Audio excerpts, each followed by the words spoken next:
എന്നെ അധികമൊന്നും ബുദ്ധിമുട്ടിക്കരുത്. എല്ലാം നീയായിട്ട് വർദ്ധിച്ചല്ലേ?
നീ കാരണോ എൻ്റെ അച്ഛനും അമ്മയ്ക്ക് ഗതി വന്നു. എന്നിട്ട് നീ ഇവിടെ ടിവിയും കണ്ട് സുഖിച്ചിരിക്കല്ലേ? നെഞ്ച് തകർന്നിട്ടാ എൻ്റെ അച്ഛനും അമ്മയും ഇപ്പം ആ വീട്ടിൽ നിന്ന് ഇറങ്ങിപ്പോയത്. അവരുടെ രണ്ടുപേരുടെയും കണ്ണിൽ നിന്ന് വന്നതേ കണ്ണീരല്ല, ചുടുചോരയാ.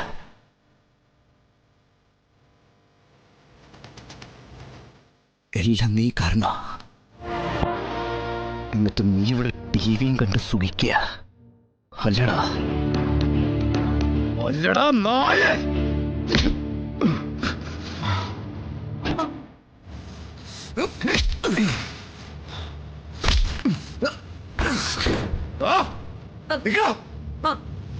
ചെന്ന് നോക്കണി.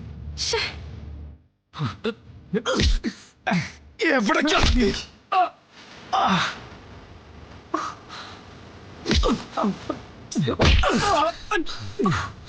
നന്ദിയുണ്ടോടാ നിനക്ക്? എവിടെയോ കിടന്നിരുന്ന നിന്നെ പിടിച്ച് വീട്ടിൽ പ്രതിഷ്ഠിച്ച എന്റെ അമ്മയോട് നീ കാണിച്ചതിനെല്ലാം നിന്നെ ഒറ്റ കുത്തിരി തീർക്കാനുള്ള ചങ്കുറപ്പോട് കൂടിയാടാ ഞാനിപ്പോട്ട് വന്നേ. പക്ഷെ നീ തെരുവിലേക്ക് ഇറക്കിയ എന്റെ അച്ഛനും അമ്മയ്ക്കും ഞാൻ നിന്നെ കുത്തിക്കഴിഞ്ഞ ആരുമില്ലാണ്ടായിപ്പോ. അവർക്ക് ഇനി ഒരു തുണ ഞാൻ മാത്രമേ ഉള്ളൂ. ആ ഒരു ബോധം എനിക്ക് ഉള്ളതുകൊണ്ട് മാത്രമാണാ നിന്നെ ഞാൻ കൊല്ലാണ്ട് വിടുന്നേ. പക്ഷെ എന്റെ കലി തീരുന്നവരെ ഞാൻ പൊട്ടിക്കൂടാ. എന്റെ അച്ഛനും അമ്മയും ഒഴുക്കിയ കണ്ണീരിനെ നിന്റെ കണ്ണീര് കൊണ്ടുപോകണം എനിക്ക് പ്രായശ്ചിത്തം ചെയ്യാൻ. കേട്ടോടാ?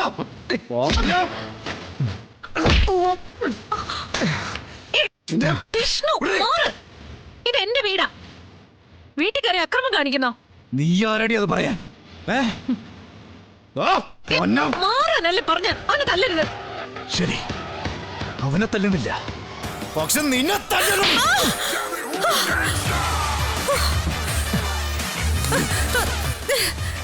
നീയൊക്കെ കാരണം ചങ്ക് പൊട്ടി പടിയിറങ്ങേണ്ടി വന്ന എന്റെ അച്ഛനും അമ്മയ്ക്ക് വേണ്ടിയിട്ടാണ് ഈ തല്ല്.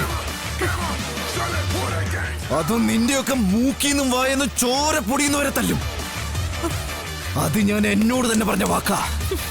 നിന്റെ ചിറ്റപ്പൻ ഉപേന്ദ്രൻ ഓരോ കുരുത്തക്കേട് കാണിച്ചെന്ന് പറഞ്ഞ് ഇവിടെ വന്ന് ഭ്രാന്ത് തുള്ളിയാലോ? ദേ, ചെന്ന് തല്ലേണ്ടതും ചോദിക്കേണ്ടത് അയാളുടെ അടുത്താ, അല്ലാതെ ഈ വീട്ടിലല്ല. ഉപേന്ദ്രൻ എങ്ങനെയാണ് ഈ വീട്ടിലെത്തിയത്? ഈ രോഹിത് അങ്ങനെ മരമുറിക്കിയ കേസിൽ വന്നേ? പറയടി. എല്ലാം നിന്റെ ചന്ദ്രബോസിന്റെ ബുദ്ധി. ആ ബുദ്ധിയിൽ ഇവൻ ഈ നന്ദിയില്ലാത്ത നായ.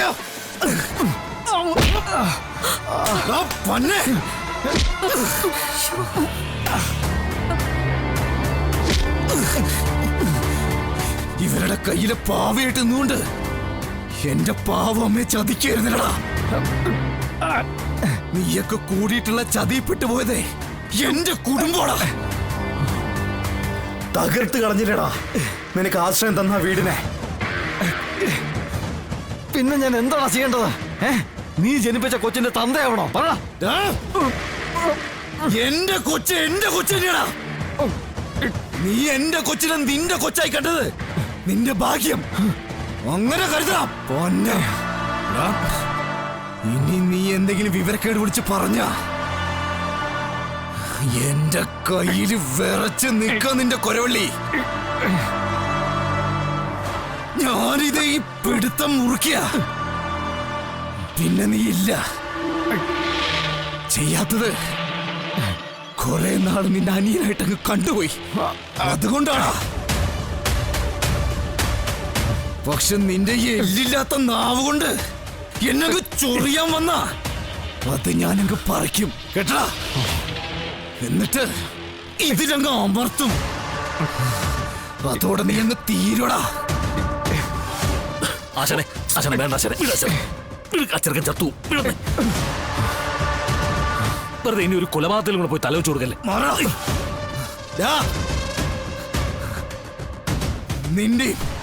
നിന്റെ ശ്യാമിടി നല്ല ജീവിതത്തിന് വേണ്ടിട്ടല്ലടാ ശാലിനി അത് ചെയ്തേ. അല്ലാതെ അവർ രണ്ടുപേരും നിന്നെ ചതിക്കണമെന്ന് കരുതിയിട്ടാണോ? ആശാനെ വേണ്ട ആശാനെ, പ്ലീസ് മാറ് മാറ്. ഞാൻ പറയുന്നു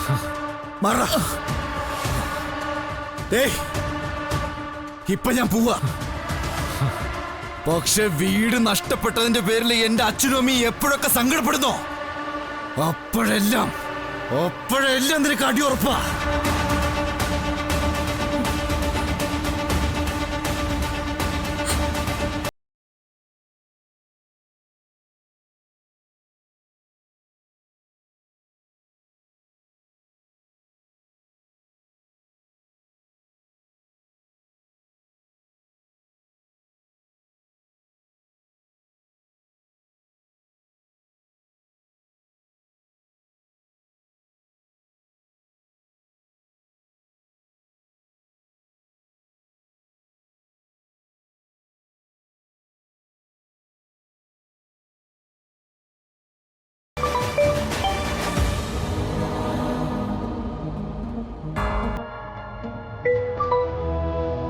ഹലോ, വിഷ്ണു അല്ലേ?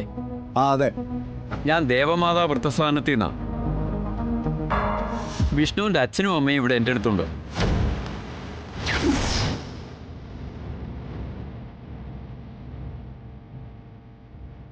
ഞാനേ അച്ഛന് ഫോൺ കൊടുക്കാം.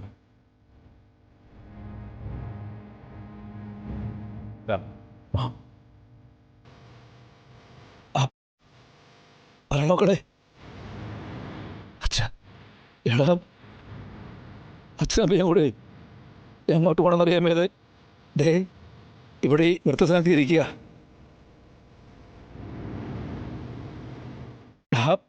പ്രായ മകളുള്ളേ, ഞങ്ങൾക്ക് ഇവിടെ ആശ്രയം കിട്ടിയില്ലടാ. മകളെ, ഞങ്ങളിനി എന്ത് ചെയ്യണം, എങ്ങോട്ട് പോകണമെന്ന് അറിയാൻ വയ്യാതെ ഇവിടെ നിൽക്കൂ. നീയൊന്നും വിടുമ്പോ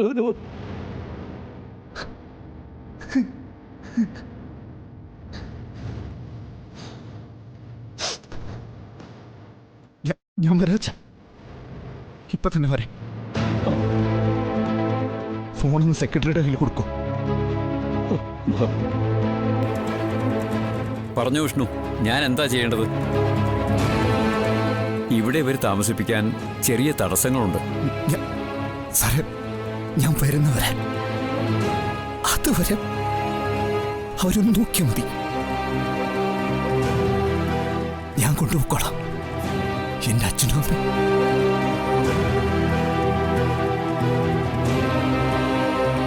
ഈ മകനുള്ളപ്പോ വൃദ്ധസദനത്തിൽ താമസിക്കേണ്ടവരെല്ലാവരും ഞാൻ കൊണ്ടുപോയിക്കോളാം. ശരി.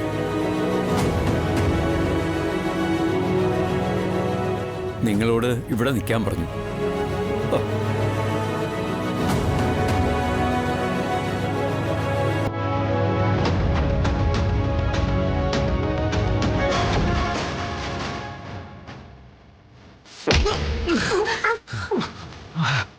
ഞാൻ പറഞ്ഞില്ലടാ, എന്റെ അച്ഛനും അമ്മ ഈ ദുർഗതി ഓർത്ത് കരയുന്ന ഓരോ നിമിഷവും നിനക്ക് അടിപൊട്ടും.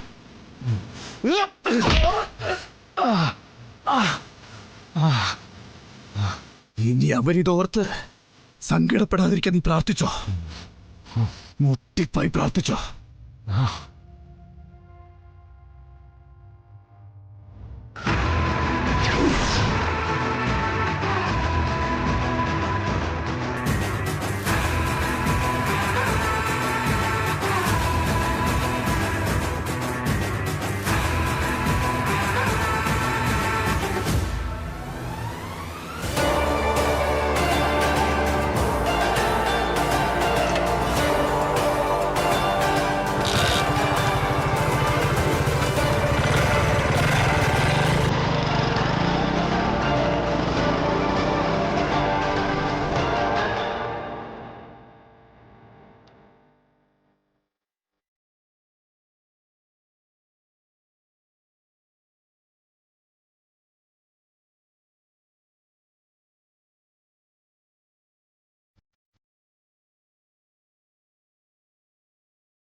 വിഷ്ണുവേട്ടൻ വിളിച്ചില്ലല്ലോ അമ്മ. അങ്ങോട്ട് വിളിച്ചിട്ട് കിട്ടുന്നുമില്ല. എന്തെങ്കിലും കാര്യത്തിനായിട്ട് തിരക്കിട്ട് ഓടി നടക്കുമായിരിക്കും. വൈകുന്നേരം എന്തായാലും ഇങ്ങോട്ട് വരുമല്ലോ. അവിടുത്തെ കാര്യങ്ങളൊന്നും അറിയാൻ പറ്റിയില്ലല്ലോ. നമ്മൾ സംശയിക്കുന്ന പോലെയൊന്നും അവിടെ സംഭവിച്ചിട്ടുണ്ടാവില്ല. അങ്ങനെ പെട്ടെന്നൊക്കെ ഒരു വീട്ടിൽ നിന്ന് ഇറക്കി വിടാൻ പറ്റുമോ? എത്ര വർഷമായിട്ട് അവിടെ താമസിക്കുന്നതാ? ഇതെല്ലാം ഗവൺമെന്റ് കാര്യങ്ങളല്ലേ അമ്മ, അതവർ അതിന്റെ സമയത്ത് തന്നെ നടത്തും. എന്നാൽ ഇത് എവിടെ പോകും? ഒരു വീട് പോലും വാടകയ്ക്ക് എടുത്തതായിട്ട് എനിക്ക് തോന്നുന്നില്ല.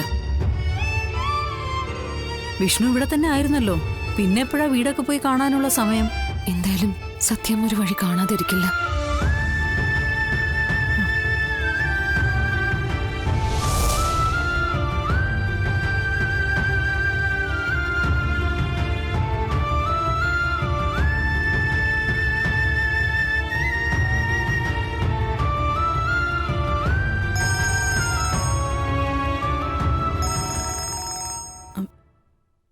ആ ഹലോ, ഞാൻ രമണൻ പിള്ളയാ, സത്യമ്മയുടെ വീട്ടിലെ. ആ മനസ്സിലായി പിള്ളച്ചേട്ടാ. ശാലിനി കുഞ്ഞിനെ വിളിച്ചിട്ട് കിട്ടുന്നില്ല, അതാ ഞാൻ ഈ നമ്പറിലേക്ക് വിളിച്ചത്. ശാലിനി ഇവിടെ ഉണ്ട്, കൊടുക്കട്ടെ? എങ്കിൽ വലിയ ഉപകാരമായി. ദേ പിള്ളച്ചേട്ടനാ, നിന്നോടെന്തോ പറയാനുണ്ടെന്ന്. പിള്ളച്ചേട്ടാ പറഞ്ഞു, ശാലിനിയ. കുഞ്ഞെ, എല്ലാം പോയി കുഞ്ഞെ, നമ്മുടെ വീട് ജപ്തി ചെയ്തു.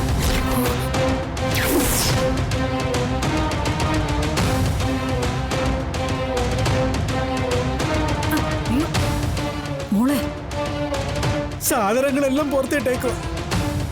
ഞാനും പൊന്നിയും ഗേറ്റിന് പുറത്തുണ്ട്. ഈ എന്ത് ചെയ്യണമെന്ന് അറിയില്ല.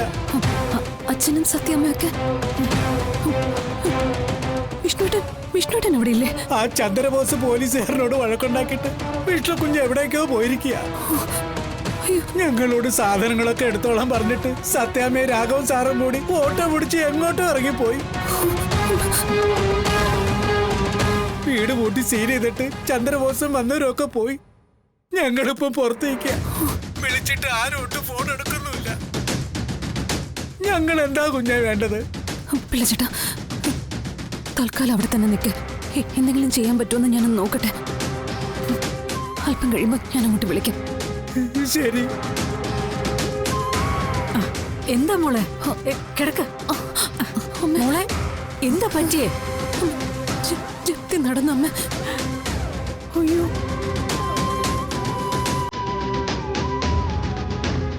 പറഞ്ഞ? ഇങ്ങോട്ട് വിളിക്കാന്ന്, ഇവിടെ തന്നെ നിൽക്കാൻ.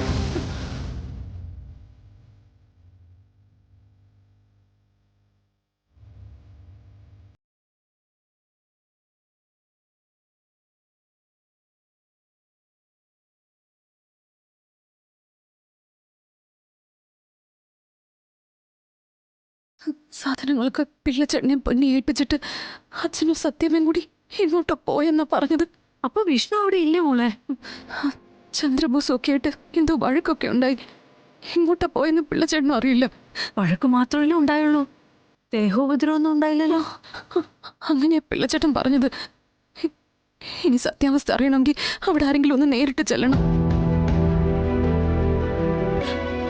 പൊന്നിയും പിള്ളച്ചേട്ടനും അവിടെ തന്നെ നിൽക്കുക. അത് അനു അനു ഒന്ന് അവിടെ വരെ പോണം.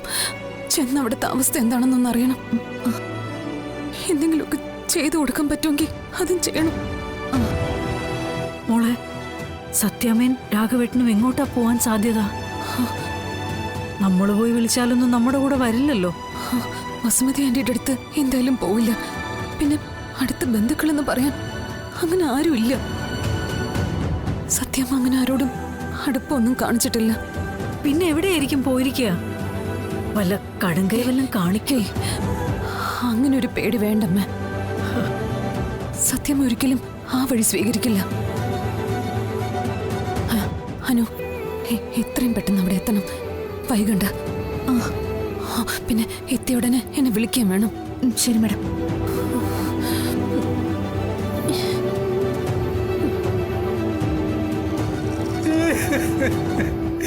എന്റെ ഈശ്വരാ,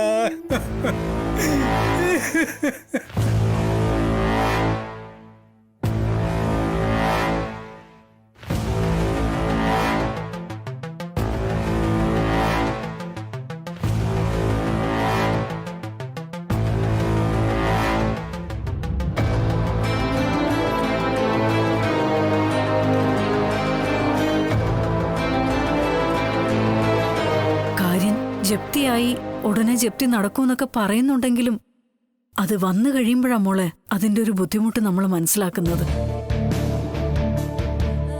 എവിടെ പോകും, എന്ത് ചെയ്യും? രാത്രിയാകുമ്പോ തലചായ്ക്കാൻ ഒരു സ്ഥലം വേണ്ടേ? വല്ലാത്തൊരവസ്ഥ തന്നെയാ.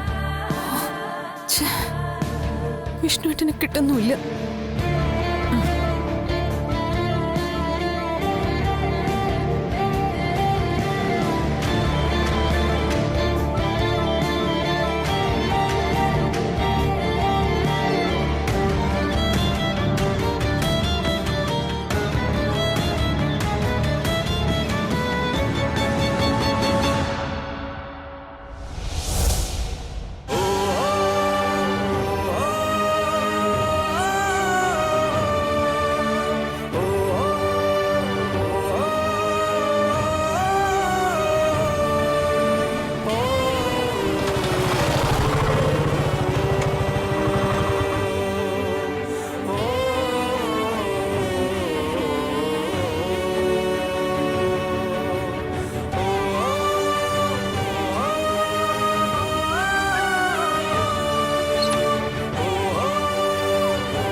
ശരി, പിന്നെ വിളിക്കാം.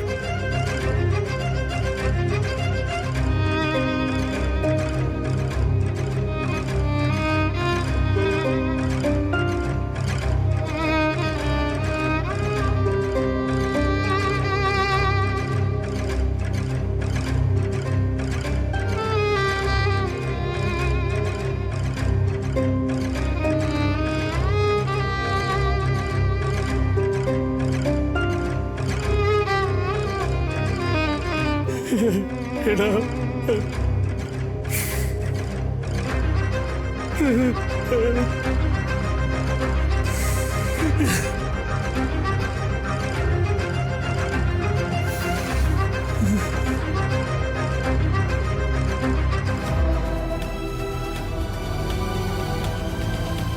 അപ്പൊ ഇതാണ് അമ്മ മനസ്സിൽ കരുതിയ അമ്മയുടെ ലോകം അല്ലേ? തീരുമാനങ്ങളെല്ലാം അമ്മ ഒറ്റയ്ക്കാണ് എടുക്കുന്നതെന്ന് എനിക്കറിയാം. എന്തായാലും ഞാനൊരു മകനല്ലേ? ഇങ്ങനൊരു തീരുമാനം എടുക്കുന്നതിന് മുമ്പ് എന്നെ ഒന്നും സൂചിപ്പിക്കാറുന്നില്ലേ? ഞങ്ങൾക്ക് എവിടെയെങ്കിലും ഒന്ന് കഴിയണ്ടേ? നിന്റെ അച്ഛന് സുഖമില്ലാത്തതാ, അതുകൊണ്ടാ മുൻകൂട്ടി ഇങ്ങനെ ഒരു തീരുമാനം എടുത്തത്. എന്തായാലും എന്നോടൊരു വാക്ക് പറഞ്ഞൂടെ? ഒരു സൂചനയെങ്കിലും എനിക്ക് അമ്മയ്ക്ക് തന്നൂടെ? ഒരു 100 വട്ടം ഞാൻ അവിടെ നിന്ന് ഇറങ്ങുമ്പോ ചോദിച്ചതാ, അമ്മ അച്ഛൻ എങ്ങോട്ടാ പോകുന്നത്? ആരോടുള്ള വാശി തീർക്കാൻ ഈ പുറപ്പാട്? ഒന്നും ഓർക്കണ്ട, ആ വയ്യാത്ത മനുഷ്യനെ ഓർത്തിട്ടെങ്കിലും. വിഷ്ണു, വേണ്ട, ഇനി കൂടുതലൊന്നും പറയണ്ട.